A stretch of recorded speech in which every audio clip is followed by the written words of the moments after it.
everyone, and welcome to another episode of Small Talk. I'm Amy and this is Maggie. Together we are ThinkerThemer, and this is our series that's much more chill, relax, cup of tea, where we talk through some IAQ, some infrequently asked questions. Usually only asked once. Just asked once. So if you have any IAQs, please drop them in the comments and we'll do our best to answer as many as possible in the next episode. Yeah. And then we tend to go through 5 small box or filler style games, which we have right here, and we'll get to those in a moment.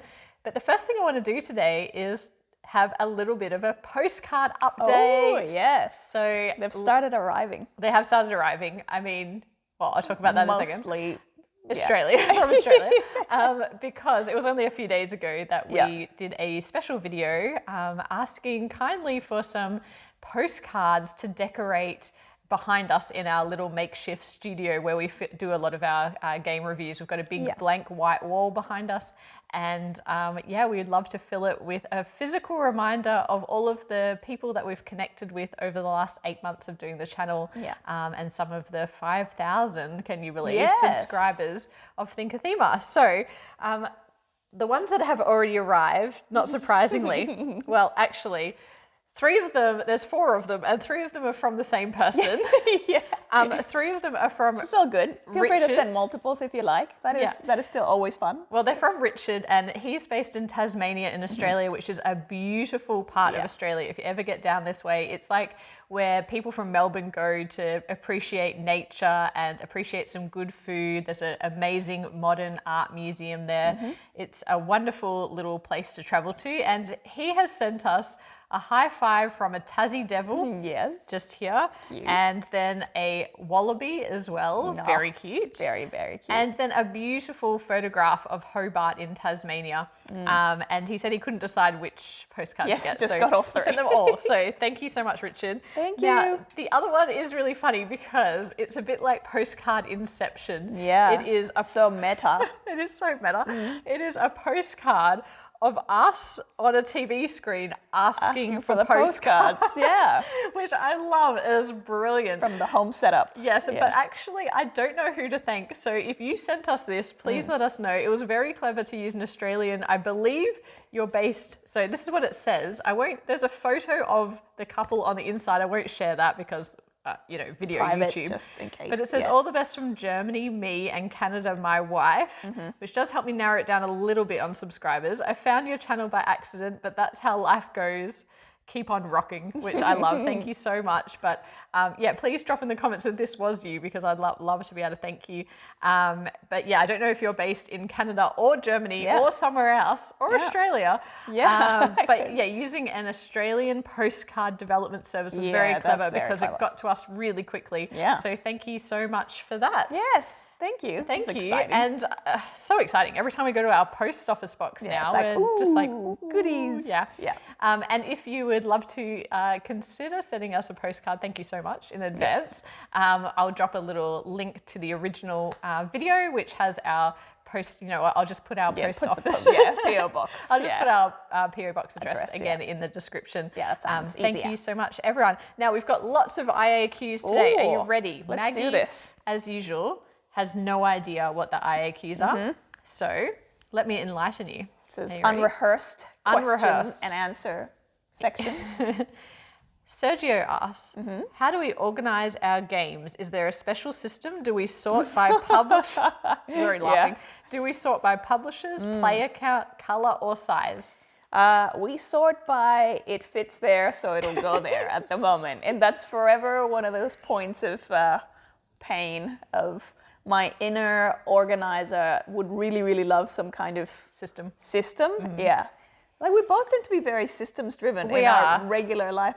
For some reason, I think games just end up everywhere and anywhere. Part of it is volume. So of course we get sent some games from publishers. We usually have like games that are being sold because we try to keep quite a tight collection. I'm trying to crack that whip and like make sure that we're moving them. If they're not going to be getting played, they should be at another home. That's right. So there is really, I would say, organization within stacks. There's piles on the ground that represent different things. So there are ones that are generally the pile of shame or the pile of opportunity. That we have to play this ASAP, please. Well, because it's shrink usually, and then there'll be usually like an area or a pile of things that publishers have sent us that we know that we need to kind of get onto and review. So there's usually a few of those, especially if they're like timed with Kickstarters and things, just making sure we keep on top of that. Then there's kind of, I don't know, the rest of our collection is probably just based on size. So often it's like if you're a big box, you're going to be at the bottom if it's going to be on the floor, because you need the foundation so you can stack the smaller boxes on top. Well, otherwise you end up, the big boxes are on show. I think a lot of our favorite games are kind of on show, and then the fillers are kind of, there's one area where they're all stacked on top of each other. It's not ideal. It's a short answer. It's a moment. mess. There is There's also games hidden in drawers and things, and so a lot of people have asked us for like a tour of our collection, but it's just embarrassing. Like, I would have to be like, oh yeah, and then in my closet is also like a couple of other games. And then we go into this little corner. Oh, and then there's 2 board game bags that usually have board games in them because I'm taking them to work, or like it's just, there's sometimes games in the car.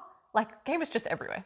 Shame. The games, they overflow with shame, yes. So, sorry, but there's no simple answer to that. I really like... Actually, but what would be ideal? I know, I was just going to say, I really do like seeing other people's collections and the way they're sorted. I do love that, yeah. For me, actually, I really like seeing them...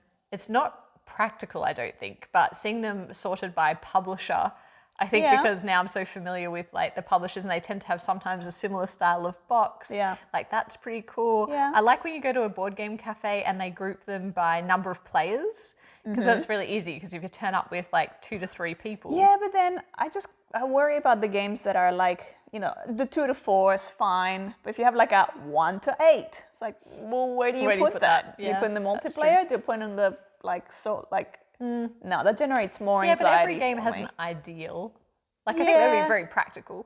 But then you also don't get that beautiful symmetry, because the sizes of the boxes may vary. So you're saying by size? Well, I think that's why I like by publisher, possibly, because by publisher they tend to stay within a similar size. Like, they'll have their preferred standard sizes to do games in. Kind of. And then if you have multiple smaller boxes, they'll also tend to be in the similar kind of size. I think what I don't like is alphabetical, because that would be a mess of like big, small, all sorts of... Yeah, it wouldn't look very symmetrical. Like, I've seen some to try to do it by color, but then also you end up getting really crazy genres together. And yeah, I feel like that's not helpful. Also, it looks pretty, but it's not helpful. Very pretty. Yeah. But, Anyway, that is that question. Thank you, Sergio, for that. That's going to haunt me now for the next few weeks. Reflecting on how to optimize the collection. Yeah. The next question is from Sis, who asks, do we have any Aussie board game slang? Ooh, that's a great question. Board game slang. Well, there was one that you did inadvertently, was it? When you're like, oh, we're going on a mish. Like, because what were we playing? We were playing with 2 of the guys from Board Game Barbecue. We were playing with Adrian and Sarah. We were playing Carnegie online with them. Yeah. And I said that I was going on a mish, short for mission, but that's a very Australian word, but not... I'd never heard it. But not for present times. Like, this is like a anymore. 90s kind of word about going on a mish. So we'd often go we often at school go on a mish to Macca's, which is a very Australian thing to say. Macca's is McDonald's. So a mission to Macca's is a mish to Macca's. Okay. Well, a mission to McDonald's. I can't even call it McDonald's. A mish to Macca's. Yeah. Anyway. Any other? No. But that's not really board game specific. Yeah. Not really. What else? I can't think of anything else that's... But then again, like, I don't know if maybe we're saying it and we don't realize. I know, you tell us. I mean, if you're watching our reviews, is there something we're saying that's particularly Australian? You're like, what is that? Probably just everything sounds a bit weird. Yeah, but I can't think of anything. Again, another one that's going to haunt me for a couple of weeks. Another part of the question is, how's living in Melbourne? Living in Melbourne, I love Melbourne. I love Melbourne too. We love Melbourne. Pretty awesome. Yeah. It is, at the moment, it's very cold and stormy. And when I say cold, like relatively, because like there's friends that are in sub-zero temperatures with a lot of snow. It doesn't really get like that here. No, but it's cooler and wet. Yeah, and the weather is very up and down here. It's one of those, they always say you get 4 seasons in one day. Yeah, that's the but there are joke. very defined seasons, I think, which is kind of nice. And I think that, just culturally, it's a very like open-minded kind of city. It's very progressive. Very progressive. Melting pot. It's kind of known cultures. for its graffiti art style, street art. Great food. Great, excellent food. I mean, we travel for food, and I have to say Melbourne is one of the best places where you can just try a sample from all around the world foods. Yes. It's a really lovely place to live, actually. Yeah. And there's access to mountain ranges if you like hiking. There's a lot of access to beaches if you love the beach. There's access to calm bay beach and also rough kind of surfer beaches. That's a good mix. And lots of art and culture. So I love that. Yes. Yeah. So thank you for that question. Aaron asks, is it easier to learn a game with a new mechanic but the same theme, or a familiar mechanic but a new theme? Oh, great question. Isn't it a good question? I would say, I think when you're learning games, it's probably more around mechanics, like understanding the mechanics. So if you have something that is the same mechanic but a different theme, I think you'd pick that up a lot quicker, because you'd be like, it's just like this other game. Sure. But now we're doing this. See, I thought you would say the opposite, because you think about rule sets in theme. I thought that if it was highly integrated, you would rather think about, for example, viticulture, which you know that theme very well, and it's very linear progression in creating your wine. If there was another game that was, say, a deck builder, but it was the same kind of, you're creating wine, would that make it easier for you to learn? Because you know the theme so well? Possibly, but I think because I'm more thematically driven, mechanics is what I would struggle with the most. So if the mechanic is the same, then it's like less brain burn for me to learn or adapt. It's like, it's just the same as that other thing. But then, I'm trying to think if there was the other way around. Like I think, for me it would be, if they're mechanically similar, that'll be easier, because it's like, well, no, it's just a different thing. Yeah, for me it's obviously when you take a shortcut to the mechanics, like when you say this is worker placement with some deck building mixed in, like that makes perfect sense to me, and I understand immediately what I need to do and where the competitive tension is going to come from. But I think that when it's a theme that we enjoy, that makes it a lot easier. So if you, like, we're not into something like a space theme, which everyone knows, but if you were into space theme, I could see how having another space theme immediately kind of puts you at ease, which helps you relax into it a bit more, and things make more intuitive sense, if that makes sense. Like if it's a, like, Viking theme, I'm more familiar with that because there's more of them. Or if it's a farming theme. Yeah, if there's wood and stone. Yeah, you immediately feel like oh yeah. And okay, wheat. I understand. Yeah, there's resources. Yeah. Doesn't really matter if you mix up the mechanics. Yeah, so a bit of both. Probably mechanics is constant. Mechanics is easier. Because actually one example is when you have the same game that's been re-implemented in a roll and write format. Yes. I feel like I'm still having to learn it all over again, even though in theory it's the same theme. It's similar, yeah. I think mechanics is a tricky bit. Okay, Migs asks, how do we teach a game in steps? Now, we were asked to do a video of this, but I just want to say that there are a lot of channels out there that do great tutorials. Yes. They spend a lot of time doing how to play, or even like a full walkthrough of the game experience. So we tend to steer clear of doing like a full teach of games. How to play, Yeah, but I can speak to our experiences in our real life. I think that we both teach in a very similar way, actually. Like, would you say, possibly. Yeah, well, from my perspective, it's kind of like you do have to set the scene a bit with the theme. Like I always do start with something that's going to hook people into like what you're doing. Yeah. But then I personally go usually straight into mechanics, and I like to talk about like the end game, because I always find as someone learning, I want to know, how do you win? Yeah. So first of all, how are you going to win? Like you need to be the person that has the most victory points on this particular track. The objective of this game is overall to, objective. And that's a win condition. Yeah. So setting the scene by talking about the theme broadly and what you're doing, and then the win condition broadly. So usually most points by the end of this, or first person to do this, or And then I like to break it down into kind of logical steps, usually starting with the core mechanic. So the way that you're going to achieve this is by playing cards from your hand down in front of you, or by collecting resources from these different areas, or, you know, just kind of setting the scene about the mechanics and what you're going to actually be doing before going then into the nitty gritty of like everything. And I think one thing for an initial teach is to try and rule out the exceptions to the rule. Yeah, like don't go into the those. cards that kind of change things around, like it's too much for people to take in. Yes. So like start with the broad overview, and there's a lot of things you can pick up on along the way, I think. Like if there is a card that breaks the rules, that when people get to it, you'll be like, oh yeah, well that's an exception. Yeah, and ideally like have an agreement that the first game is a learning game. Yes. So it's fine to kind of stop and explain or say that I'm going to be explaining that as we go.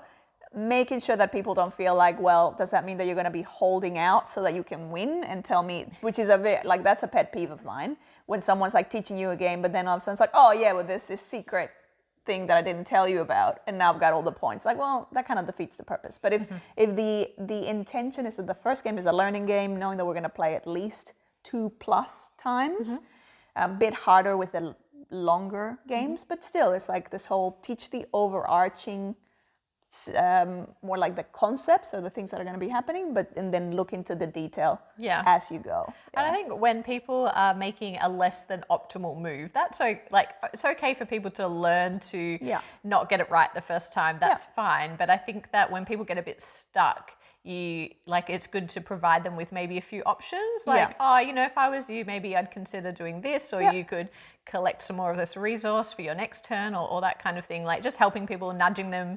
And then, you know, then it kind of takes away the competitive edge, which can make people a bit like hesitant about trying a new game. I feel like the first game should really be a discovery game of what does this feel like? What's the flow? What am I trying to? So I think to me, the ideal scenario is that at the end of the game, people go, right, I've got this. Let's go again. Like, let's do it properly now. And the kind of allowing time for that second game is really important, because I think it cements the knowledge of the game. Yeah, exactly. Yeah, anyway, so that is how. And then ask me how I do my teach online, because that's a schmozzle. That's completely... Yeah, there's not one... No, at the moment I'm really like struggling to do that, but learning to do that on our Discord, to teach games online. Online, it's hard. I think it also depends on the platform that you're using. Because, for example, I think if you're using something like a tabletop simulator or one of those, which we're not very comfortable with, like you can point to things and you can lift things up and you can so a demo is easier. But we often go for a board game arena because it does a lot of the stuff for you. But then it means that you can't really show or point. Yeah, you have to be like at the top left-hand side of your screen if you're not playing on mobile. Anyway. So that's harder. Yeah, that's harder. Okay, the next question is by Melvin, asking, how much are we influenced by reviewers? Do we still buy a game if it gets a negative review? Well, I think, and obviously you'll speak for yourself because you're largely the one who makes the purchases. I'll speak for myself.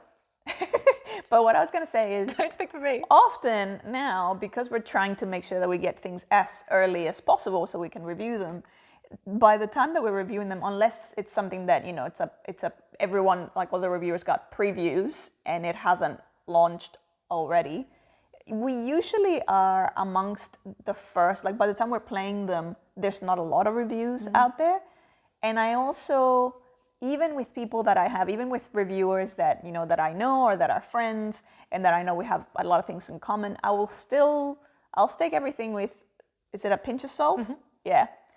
Is it a pinch of salt? Because you still never really know. Like I'll probably what I'll take from another reviewer's thing is if they go, oh, this dragged because of this particular mechanic, or this felt. So I'll be like, okay, interesting. I'll still want to make my own opinion of it. It could be a grain of salt. I'm not sure. Oh, grain, pinch. That's why I double check. It's just some salt. Some salt. Just get salt. Meanwhile, when you drop salt, do you throw salt over your left hand? Do you throw salt over your shoulder? Oh, what do you call it? Superstitions. Yeah. I used to. I used to be like, I don't know, but just in case. No, I always do. I'm always throwing salt all over the kitchen. Anyway, bring it on. Am I influenced by reviewers? I think yes, but not as to whether to buy it or not. Yeah. Just in terms of the gameplay and then assessing myself whether I think, which is like, I think what any reviewer could hope for. We're not trying to talk you into a game or out of a game, just for you to assess whether it would be for you or not and to give our own personal opinions. So I think there are definitely... Yeah. There are reviewers that do change my mind about trying a game. When there's a bit of like groundswell around a game that I initially had ruled out because I thought we shouldn't play it. There's a lot of games like that where I think about, well, this could be a good time to like push ourselves out of our comfort zone, because if all the people who love that type of genre are loving this game, well, then maybe there's something in this game that's going to change my mind about the genre. So maybe we do need to get it. Yeah, I'm not swayed by that. Like I find that I'm... You're not compelled by the hotness. No, like I don't suffer from, like I don't ever get FOMO. I'm just like, if I only get FOMO if I like resonate with it or if something hooks me, but not because someone else is raving about it or not raving about it. Because again, if anything, it's like if I don't gel with something, I might then go and like check out some other reviewers and go, am I crazy? Like this didn't add up. Particularly when something is really hot and it's like, and then you're kind of playing and you're like, wait, am I missing something? And then it's more for confirmation going, no, I'm not crazy. It's a problem or it's a thing. Like it's a feature of this game, which means that other people might love that. Other people might really, take to it, but yeah. So I think that what's interesting is I will generally read reviews most of the time before I purchase something, unless someone's like recommended it to me directly. Whereas Maggie watches the reviews after playing to see if other people agree with what she thinks about a game, which is kind of interesting, but makes sense because I do make most of the board game purchases in the household. So you just kind of along for the ride, whether it's... And again, like I'll only really do that if I'm really sort of divided as to, wait, this doesn't feel like...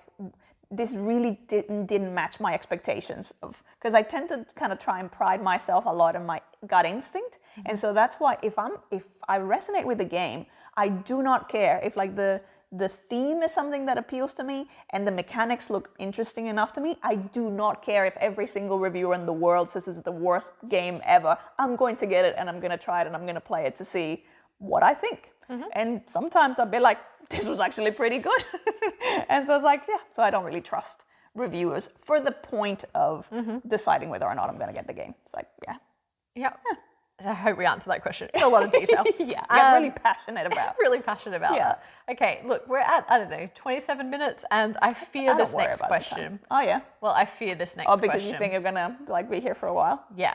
There's going to be timestamps, so if people are bored with the question, you might want to skip this next one. Okay. Lisa asks, please talk about Maggie's hobbies, past and present. Oh no, we will be here a while.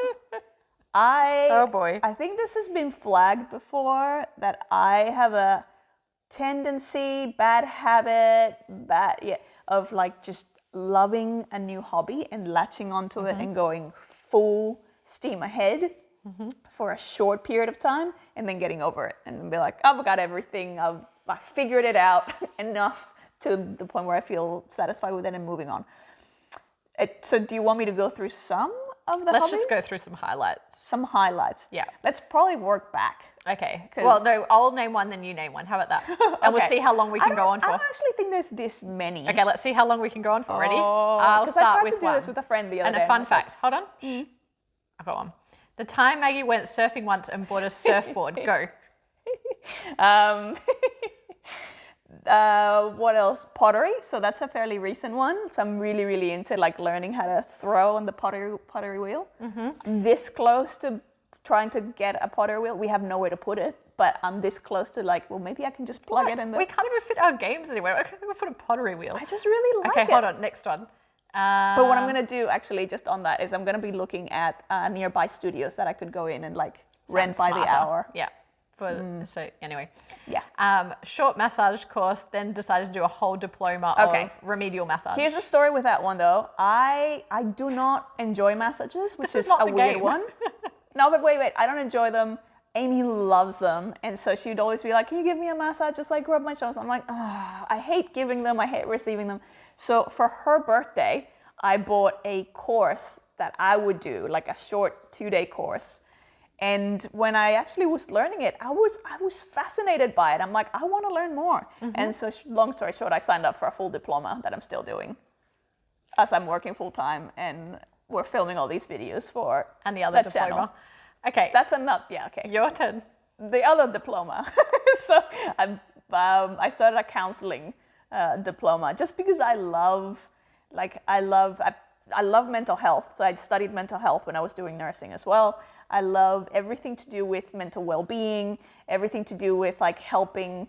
I run peer support as part of like within at work, and just everything to do with that. I just absolutely love it. Like helping someone work through any issues or having somebody to like bounce ideas off of. Like I love that. So I started another diploma on counseling. I got one. Polymer clay. Oh yeah. Building like anime characters and things. Yeah. Polymer clay is another fun one. You're meant to be firing back. Hobbies, not going into detail. Okay, not going into detail. Okay, so polymer clay was another one. DJing. So I did DJing and music production. So they were kind of two sides of the short amount of time that you took up cooking and went all in on cooking. I was like, for Gordon very Ramsay. I did like the Gordon Ramsay masterclass, and I was like, that's it. Like this is what I'm doing. And that's fun, and you benefited from that one as well. What's another one? Painting. So we both started miniature painting, but then I kind of moved a little. On, as you can see. Yes, I do. And then Amy stuck with it, and so she's a really good painter. Yeah.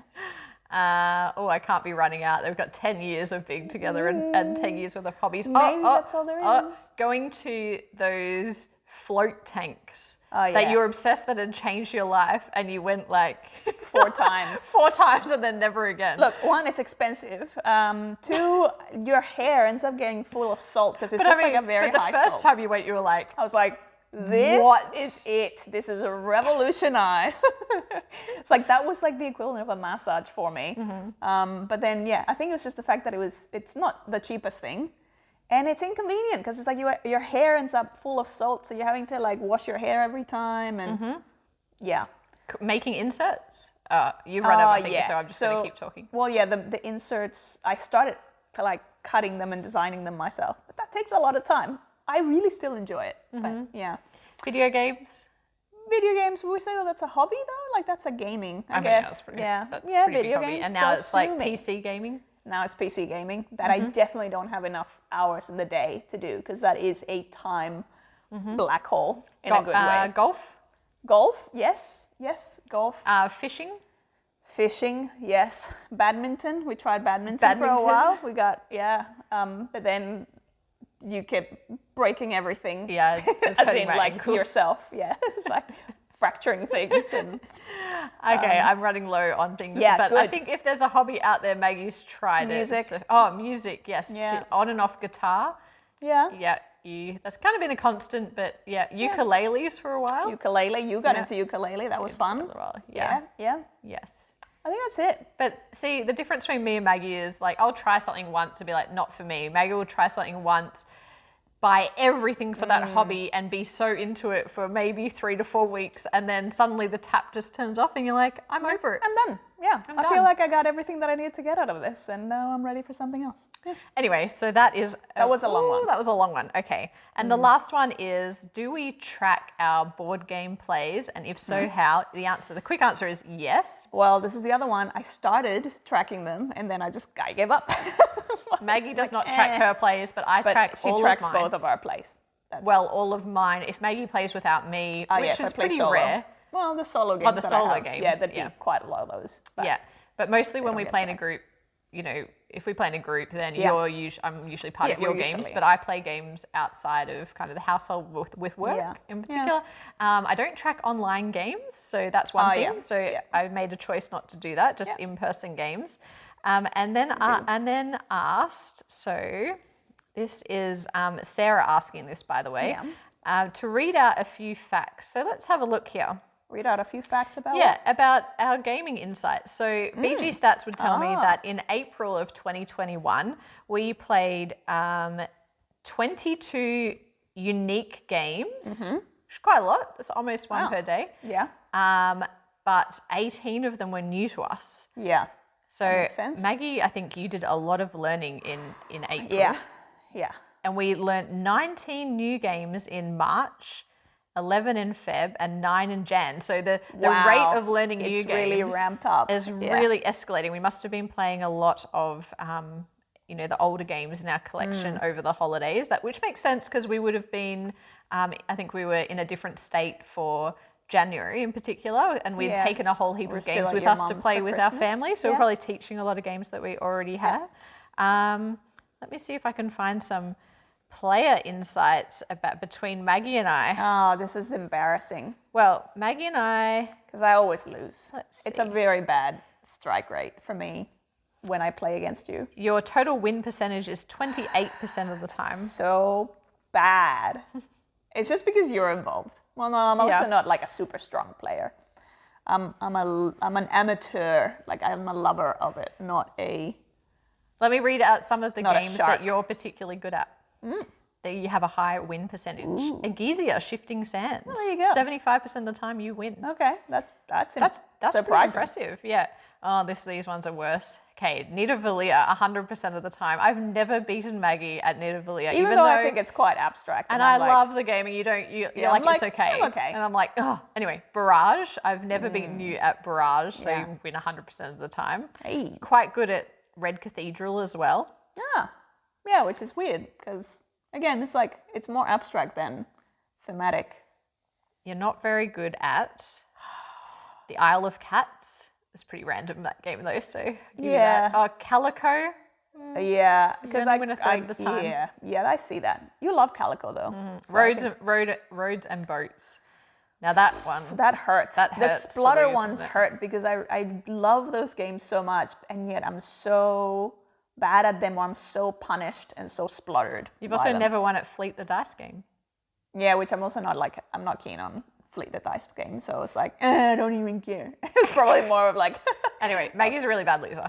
I can be, yes. Okay, that is the end of the question. Oh no, one more. Jason asks, would we refer to ourselves as collectors or gamers? Wait, have we had this question? I don't remember if we have, but we'll answer it again if we have. If not, we'll answer it for the first time. Okay. I would refer to myself as a gamer, but I think you definitely would be a collector. You can't answer for me.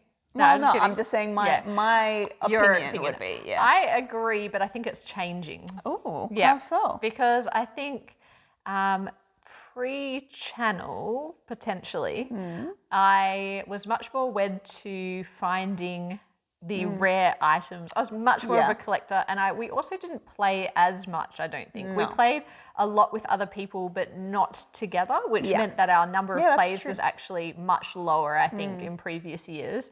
Whereas now we're playing a lot of new games, and because we're so focused on the new stuff that's coming through for reviews, but just more generally, I think, and therefore trying to cull our collection a lot more. Yeah. I don't have as much time to obsess over finding that one thing that's missing from my collection. Plus, I feel like there's always more games. Like, it's kind of changing as we're increasing. I agree, and I think like now, because often you've asked me, would you keep this game? And like now, I've often my answer is, before we started the channel, yes, I would have. But now that we go through so many games, I know that even if it's a game that I like, if I don't see myself playing it because there's just going to be, like, I'm constantly going to be learning other games or I'm going to be trying other stuff, then I'd be like, no, I know that it's not going to get any table time for a while. So it has to have a unique occasion or a unique space in our collection. Yeah.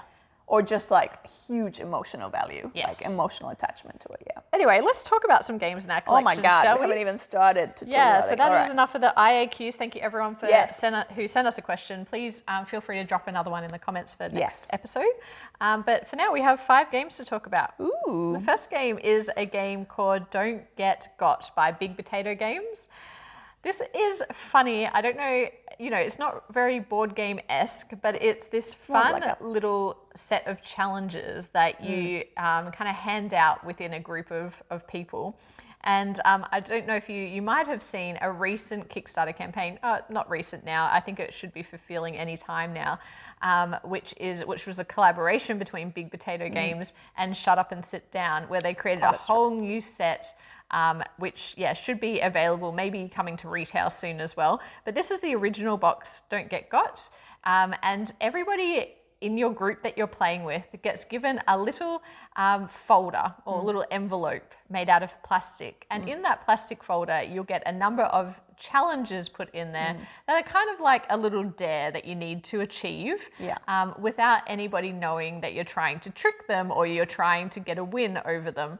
There's one that's in everybody's pack, so everyone gets different challenges, but the one that's constant is the guess what challenge. So no matter what, you're going to have to get someone to say what when you say guess what to them. So from the time, this is a great game to set up when you know you've got a weekend away with friends, you know, as that's starting to come back and people are going away with friends who are vaccinated and like gaming or groups. Workplaces, if you've got or if you're going back to work, like in the office. Although I think it's probably best played with people that you're relatively close with. So groups of friends or your family. If you know, we played this actually over Christmas, and it was basically at the very beginning of the trip when we got home to my mum's. We gave one to my mum, my sister, and my brother. Maggie and I had one each. And so there's the guess what challenge, which is basically everyone throughout like the weeks it takes for someone to win, or however long, usually like 3 to 4 days, someone would win. You are trying to get someone to say what back to you. Now, the thing with the rest of the challenges is if someone calls you on the challenge, basically says, are you trying to get me? Then you lose and you have to turn the little card over in your envelope saying that you missed. You tried and you missed, and you no longer can succeed on that trick. So you've got to be really careful.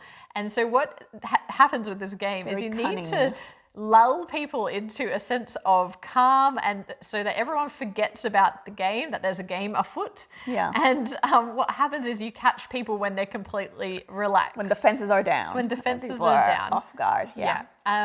But one of them, the guess what challenge, you can be called on it and nothing happens. Like you're like, I'm not, you know, kind of. People get sworn at with this game. It's like, guess what? It's like, shut up. I'm not going to fall for that. But that doesn't, the guess what one is just ongoing.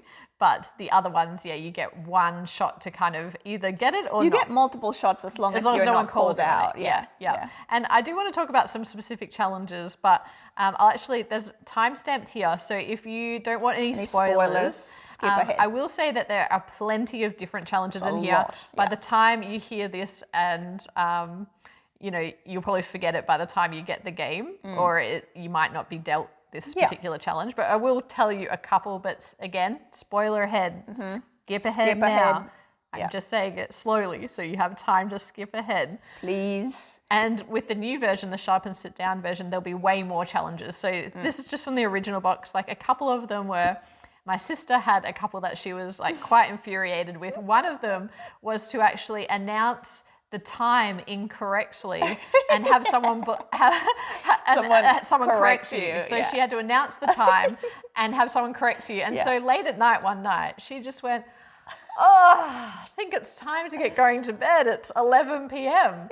And it was 10 p.m. and she waited for everyone to correct her. But actually, we all went, it's time to go to bed. We just believed her. We're like, is it? Oh, wow. Okay, let's go to bed.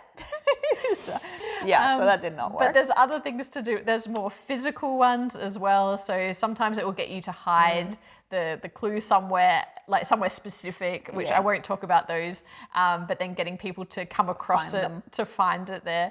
But also there's a lot of things that are like really actually nice gestures. That's what I like about this game. It's like, it's really, it's putting everyone in a constant state of paranoia. Also, most of the things is like, most of the activities are things that are a nice thing to do for someone else. And then it's like, you got. So it's like, it's rewarding the wrong thing. So I think it's like, sometimes it's like, we just want to be nice. So you're just like, well, then I won't be nice to anyone for the next 3 days and I won't do any help anyone with anything. If they actually need help, it's like, too bad. They could be trying to. So that's what I don't enjoy that. And that could be just something as small as offering to make someone a cup of tea and them accepting. And then you're like, you got, and now I'm not making you a cup of tea. But I think Maggie enjoyed it way less. And I did not enjoy it at all. I'm just like, it's interesting as a concept. But also you're terrible at it. You're just so bad at it. It's like, my heart's not in it. Like, I don't want to be mean, or I don't want to like get someone. Trick people, But it's the same as you in social deduction games as well. She hates lying, and so is really bad at them. But this one, my family and I love this game because we're all of a similar ilk. And just we constantly were just like playing these pranks on each other or like trying to get a point over each other. And there was just a lot of competitiveness. I just switched off. Maggie basically switched off and was out. Like I just had my wallet and I was like, yeah, you can get me as many times as you. Yeah, I'm not gonna stop being nice. Yeah, it was it was good. Actually, my sister got me really well with a guess what. So that's not a spoiler, but we were playing a board game, and it was the second time around. She picked up the rule book and she said, "Oh no. Guess what?" And I thought, oh, we've played something incorrectly. And I was like, oh, what? She's like, got you. So that was a really great setup by her. Yeah. Anyway, that is Don't Get Got. Now the next game is Fugitive. Fugitive. So Fugitive is a 2-player game by, I can't remember, Tim Fowers. Yeah, Tim Fowers. So one of the things with this game, this is a weird thing to pick on, but if you put it on your shelf and it's on its side, there's no side that has the name of the game on it. You just have to remember that the briefcase is Fugitive. But it's super cute. Yeah, so it's a 2-player game where one person plays as the fugitive, the other person plays as the marshal, and you're just trying to, as the fugitive, make your getaway, and as a marshal, you're trying to catch the fugitive by discovering or uncovering, deducing where all the different hideouts that the fugitive is using along the way. That's essentially it from a theme point of view. Is there anything else from a mechanic that you want to add? You can talk about mechanics. No. Okay. No. Oh, no. Oh, no. I'll stick to my lane. Yeah, so really, the fugitive has cards in their hand and they're able to play cards down in a sequence of numbers, and those numbers can only be 1, 2, or 3 points higher than the previously played number or hideout, as it is thematically. So every numbered card is a hideout that you're playing facing down onto the table. And the marshal is trying to identify what those hideout numbers are, and if they are able to reveal all of the hideouts, then they win the game. Whereas the fugitive is trying to place hideouts such that they can get all the way to 42, jump in the plane, which is 42, and do their getaway out. Have their getaway out.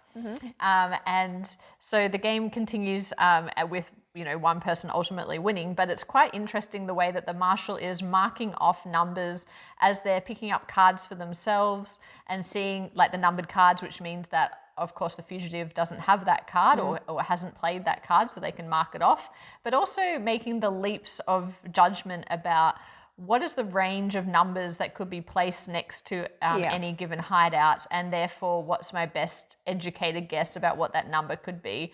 And so you're basically just kind of playing along like that. It's a pretty straightforward game. It's not easy. I don't think either character is particularly easy. Like it is a bit of a brain burner. The fugitive is able to play other cards, so discard cards that they're not playing as their hideout to give them a bit of a sprint. Yeah. And the sprint can allow them to move further forward than what the numbers would allow. But yeah, it's pretty straightforward. There's also an option to add in event cards, which pop up as you're drawing from the different decks, and they do something random in the game. I don't particularly like that edition of the game because they are very random. Yeah. And the game is a pure deduction game. So by adding in those random events, it takes away from the prowess that it takes to actually hunt down. Yeah, it adds more element of luck or bad luck. A lot more element of luck, yeah. I like this game, I don't love it. Yeah, I'm okay with it. And I think it's for me because I'm not a huge fan of deduction games. Yeah. So it's just like, and I'm very bad at them, and you know how I'm not a great loser. For me it's just a bit straightforward. Like it's a lot of counting in your head and kind of thing. Yeah, but that is, like if you're looking for a 2-player game with deduction, which is not easy to find sometimes, Fugitive is one that's well worth checking out. Next game. So, the next game is a long time coming. The next game is called Karmaka. Now, Karmaka is which video was it? I think it was in Bonfire. that I just was really keen for like a transcendental type game. And I thought Bonfire was going to be it, and it was not. It's a very different sort of game. And so I said, is it too much to ask for designers out there? And someone suggested that I check out. Steve, actually. Steve has Steve, been watching for a long time. Suggested that I try out Karmaka. And so I bought it for you. Yes, and so Amy got it for me. And so the aim of the game is quite literally to reach a transcendental state. So you go from dung beetle all the way through multiple lifetimes, working up your karma to the point of transcendence. So this is, how many people does it play? 2 to 4 players. Ironically, it's very it's very take that, because what the angle of this Karmaka thing is not so much the transcendence bit, it's more the karma side of there are cards that you're playing that give you essentially can either play cards for their deed points, which is what allows you to ascend to the next level, or you can play them for their ability, and some of them have, fairly, nice abilities of getting you to draw additional cards, but some of them are quite nasty to the other players. Very. So, but whenever you play a card for its ability, there's the option where another player can take that card and make it part of their future life, which means that it's going to come around. So it's like what goes around comes around. So the interesting thing with this is if you get stuck in the cycle of trying to like play mean cards at one another, you're constantly going to be recycling those mean cards and keeping each other, like dragging each other down and preventing each other from ascending. So even though it is the type of, the theme and the area that I really enjoy, it's a lot more focused on the bad karma side of things. It's a really mean game. I was super surprised. Beautiful artwork. It makes sense with the karma thing, but it is like, it's really mean. Yeah.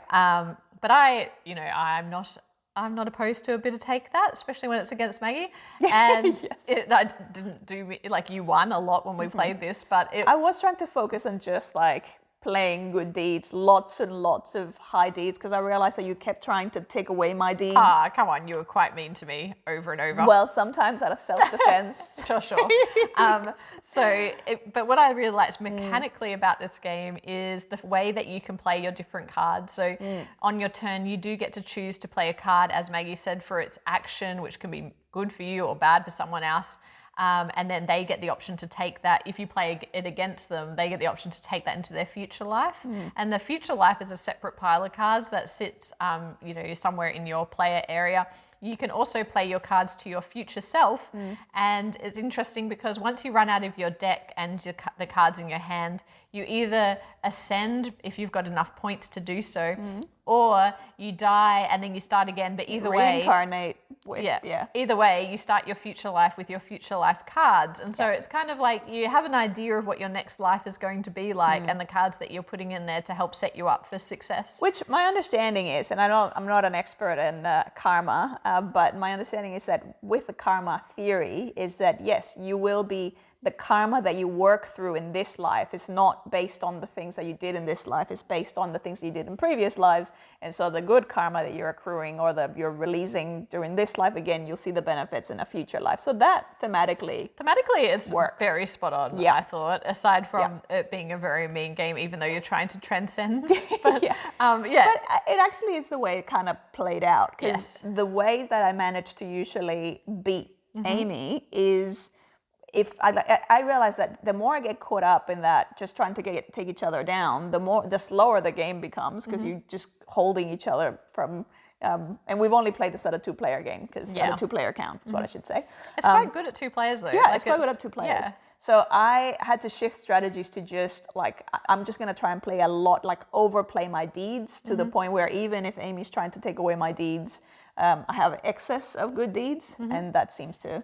Yeah, the other thing is if you die and come back and you don't actually ascend, so you die and are reincarnated at the same level, you get a karma ring, and the karma ring, which is a beautiful tactile metal ring, like such an amazing component. The whole game is really beautiful, actually.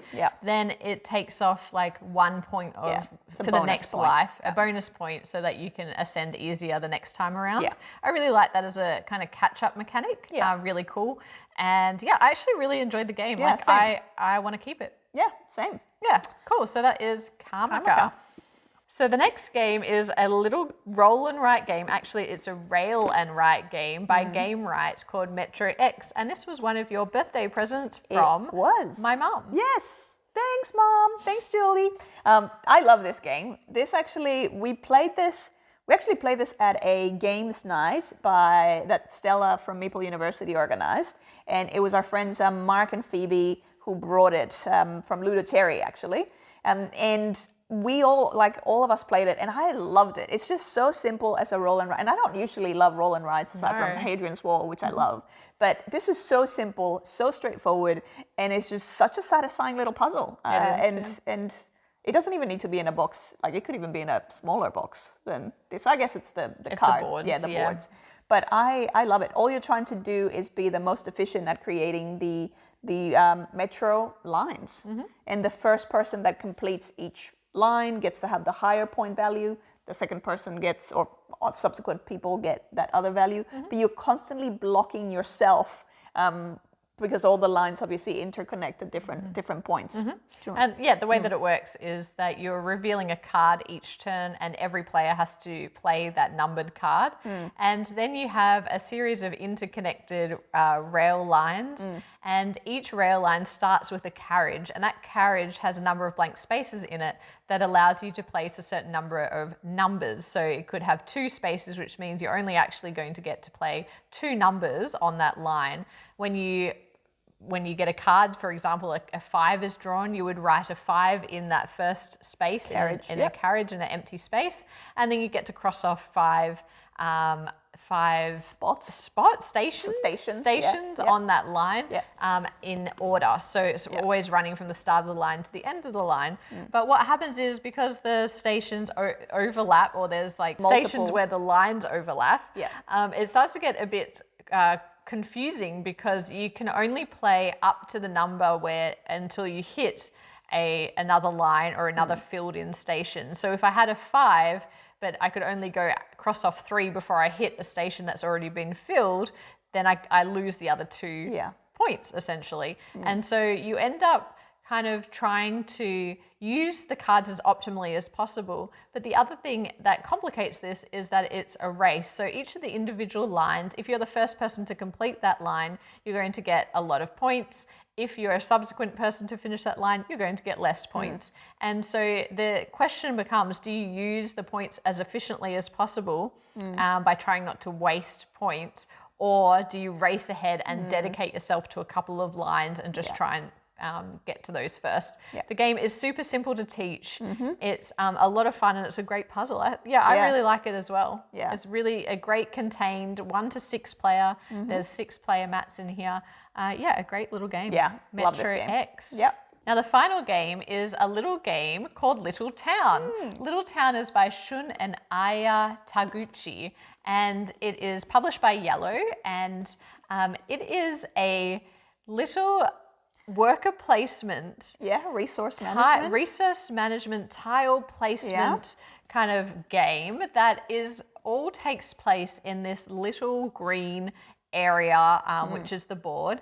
You have a green field, essentially, with different resources that are available on that field. So you've got trees where you can get wood, you've got lakes where you can get fish, and you've got stone where you can get stones. And then you've got a range of buildings that you can buy with those resources that you're collecting. And when you put those buildings out into the empty spaces on the fields, you will be able to trigger them and have special advantages and benefits when they get triggered.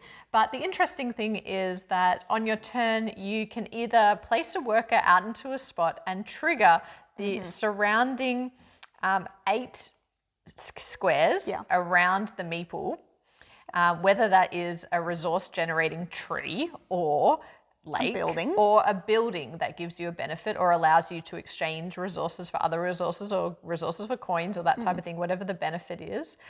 Or you can buy a building. And the buildings themselves are also worth victory points. And we've only played this at 2 players. It's a 2 to 4 player game, but I really enjoyed it. It's really satisfying in a mini simple Euro kind of way. It feels like a baby Euro. It's like it absolutely feels like a baby Euro. That's what how it's like a great little introduction to a lot of the things that you're going to do in a Euro game. It's got the worker placement, it's got the resource generation, it's got the resource use or to build things. But it's very short, very easy to teach, easy to learn. And quite satisfying. It is really fun. It's a tight little game. When you're playing against, we play a lot of much heavier Euros, but I found this game really like agonizing in terms of, well, do I go there and trigger and get one of the best spots on the board that is going to trigger a lot of resources, or do I build one of the buildings that has like a lot of victory points, which I can see Maggie also has the resources to build, like what's Maggie going to do next, kind of tension. But then also at the end of each round, you also have to feed your workers, classic Euro style. And that creates so much tension about generating the right resources that act as food for your workers. So I really was surprised and delighted by this little game. I also love that you can use each other's buildings as long as you pay a coin for the use. So you can also strategically put buildings that you know are going to be beneficial if someone goes in those areas and can kind of get some good synergies, knowing that even if your opponents are using it, you're still going to get paid for it. So it's like, it's very clever. Yeah. It is really clever. It's really cute. I actually, controversially, I like this more than Tiny Towns. You haven't played Tiny Towns. I've played this at work. But I really enjoy it. I would fight to keep this because I just think it's a lovely little light game for even late at night. You won't have to fight to keep it. I don't know who you're fighting. I'm saying I would if I had to, but I clearly don't. No, that is Little Town, a great little baby Euro that we will be hanging on to. But that is all of the games. Yes. Our dog is annoying us at our feet, which you can't see. So that means he's saying it's time for us to stop recording. But thank you for listening as always. Thank you to the people who are sending us postcards. Really, really appreciate that. Anyway, this community is the best. So good. We will be back soon with another episode of Backchat next week, and then Small Talk all over again, and more big box game reviews. Keep your eyes out for our early review of Between Two Castles of Mad King Ludwig and its new expansion. And I'll probably have a new hobby by next week. Stay tuned. You never know. But if you have any other hobbies, hobby suggestions, please write them in the comments, because I am more than open to checking all sorts of things out. But anyway, much to my beautiful Amy's chagrin. No more hobbies. Thanks so much for watching, and talk to you soon. Bye.